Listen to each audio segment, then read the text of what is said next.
भाइया। जो व्यक्ति अपने माँ बाप की सेवा नहीं करता,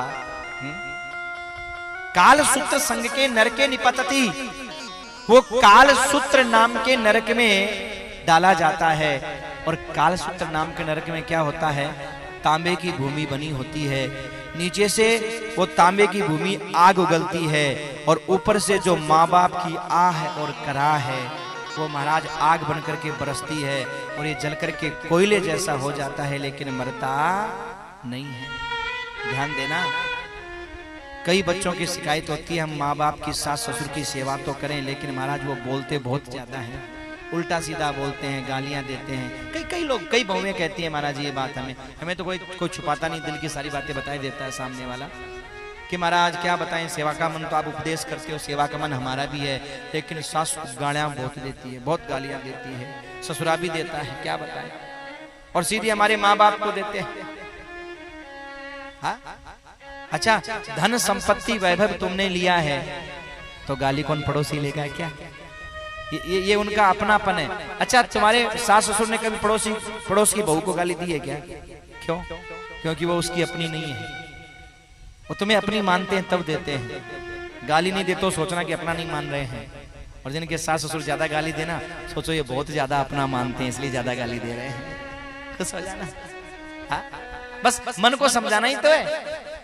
एक पति को उसकी पत्नी बोली, देखो जी तुम्हारी बहन ने मुझे ये बोल दिया, तुम्हारी माँ ने मुझे ये बोल दिया। अरे महाराज ऐसे बोलना, तुम्हारी माँ ने हमें ये बोल दिया, तुम्हारी बहन ने ये बोल दिया, ऐसा रोज आती ये बोलती थी।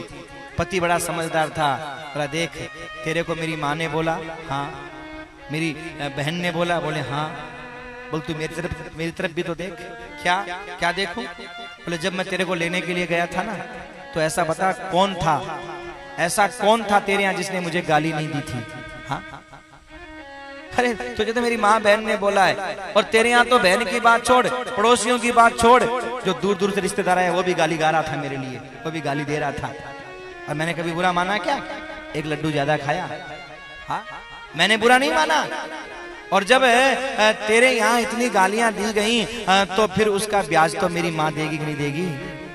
तेरे मायके वालों ने इतनी गाली दे के भेजी है मेरे को, उसका ब्याज तो मेरी माँ चुकाएगी ना, मेरी बहन चुकाएगी ना। तो तू ये सोच लिया कि ब्याज मिल रहा है और चुप रहा कर, बोला मत कर। वो चुप हो गई, कुछ नहीं बोली। ये मन को समझाने की बात है मेरे भाई। यहाँ माँ बाप को बोलने का हक है, हमें बोलने का कोई हक नहीं है, बस इतना समझ लो आप। माँ बाप को बोलने का हक है, वो हमें प्यार करते हैं तो डांट भी सकते हैं, वो हमारे दुख के दिन में काम आते हैं तो सुख के दिन में दोस्त सुनाने की भी हिम्मत रखते हैं, वो सुनाते हैं तो संभालते भी हैं। हाँ? पड़ोसी ने तो संभालने आता है न सुनाने आता है। हाँ? इसलिए मेरे भाई, कभी किसी के माता पिता सास ससुर कोई बुरी बात बोले तो इस कथा को याद कर लेना।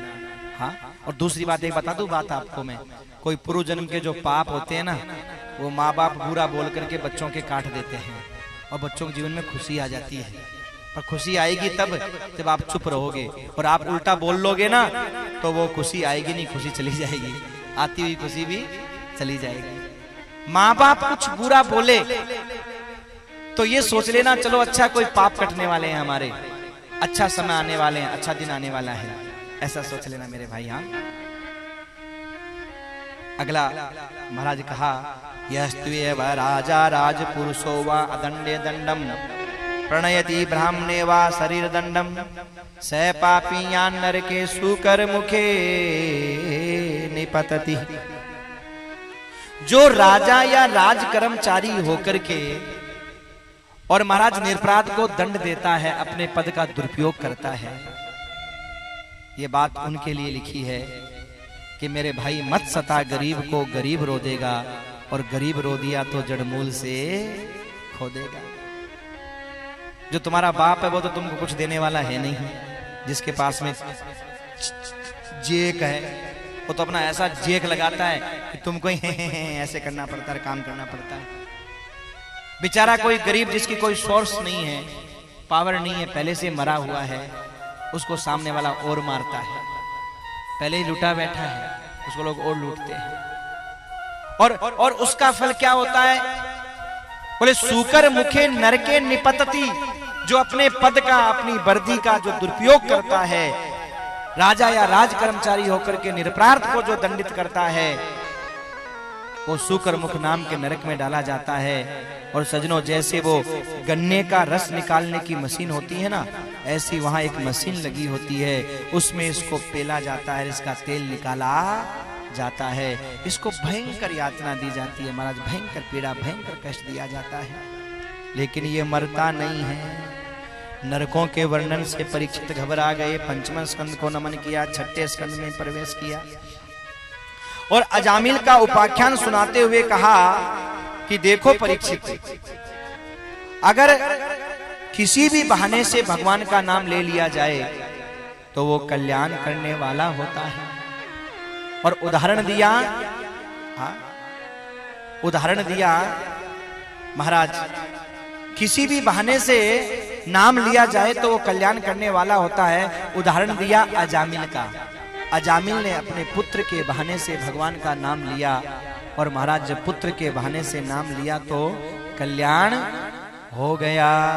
पुत्र के बहाने से नाम लिया। हाँ, जब अंत समय में आया, यम के दूत लेने के लिए आए, तो उसने अपने पुत्र को पुकारा और भगवान के दूतों ने आकर के बचा लिया। भगवान के दूतों ने आकर के, भगवान के दूतों ने आकर के बचा लिया। हाँ, क्यों क्यों बचा लिया भगवान के दूतों ने आकर के? हाँ महाराज, महाराज भगवान के दूतों ने बचा लिया। और जब भगवान के दूतों ने बचा लिया तो बचाने के बाद में सजनों, भगवान के दूतों ने बचा लिया, बचाने के बाद में भगवान के दूतों ने उनको फटकारते हुए भगाया। हाँ, और सुखदेव जी महाराज कहते हैं परीक्षित, सांकेत्यम परिहास्यम वा स्तोभम हेलनमेव वा वैकुंठ नाम ग्रहणम मशेषाघ हरम विदुः। चाहे संकेत में, हास में, परिहास में कैसे ही भगवान का नाम लो, पर मेरे भाई कल्याण करने वाला